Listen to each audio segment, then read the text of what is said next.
ರಾಜ್ಯದಲ್ಲಿ ಈಗ ಪ್ರತ್ಯೇಕ ಲಿಂಗಾಯತ ಧರ್ಮದ ಕೂಗು ಮುನ್ನೆಲೆಗೆ ಬಂದಿದೆ.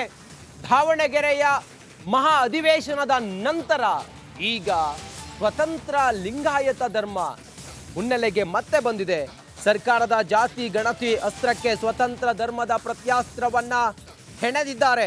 ಧರ್ಮ ಕಾಲಂನಲ್ಲಿ ಹಿಂದೂ ಉಪಜಾತಿ ಅಂತೇಳಿ ಬರೆಯಬೇಡಿ, ವೀರಶೈವ ಲಿಂಗಾಯತ ಅಂತೇಳಿ ಬರೆಯಬೇಕು ಅಂತೇಳಿ ನಿನ್ನೆ ನಡೆದಂಥ ಮಹಾ ಅಧಿವೇಶನ, ನಿನ್ನೆ ಮತ್ತೆ ಮೊನ್ನೆ ನಡೆದಂಥ ಶನಿವಾರ ಭಾನುವಾರ 2 ದಿನಗಳ ಕಾಲ ದಾವಣಗೆರೆಯಲ್ಲಿ ನಡೆದಂಥ ಮಹಾ ಅಧಿವೇಶನದಲ್ಲಿ 8 ನಿರ್ಣಯ ತೆಗೆದುಕೊಂಡಿದ್ದಾರೆ. ಅದರಲ್ಲಿ ಇದು ಕೂಡ ಒಂದು ನಿರ್ಣಯ.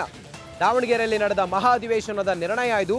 ಮುಂದಿನ ಜನಗಣತಿ ವೇಳೆ ಹಿಂದೂ ಬಳಸದಂತೆ ನಿರ್ಣಯ, ಹಿಂದೂ ಉಪಜಾತಿ ಅಂತಿತ್ತು, ಅದನ್ನ ವೀರಶೈವ ಲಿಂಗಾಯತ ಅಂತೇಳಿ ಮಾಡಿ ಅನ್ನೋದು ನಿರ್ಣಯ.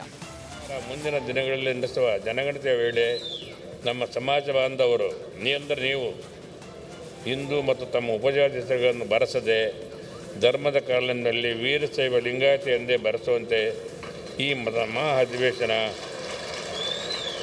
ಸಮಾಜ ಬಾಂಧವರನ್ನು ಮನವಿ ಮಾಡಿಕೊಳ್ಳುತ್ತದೆ.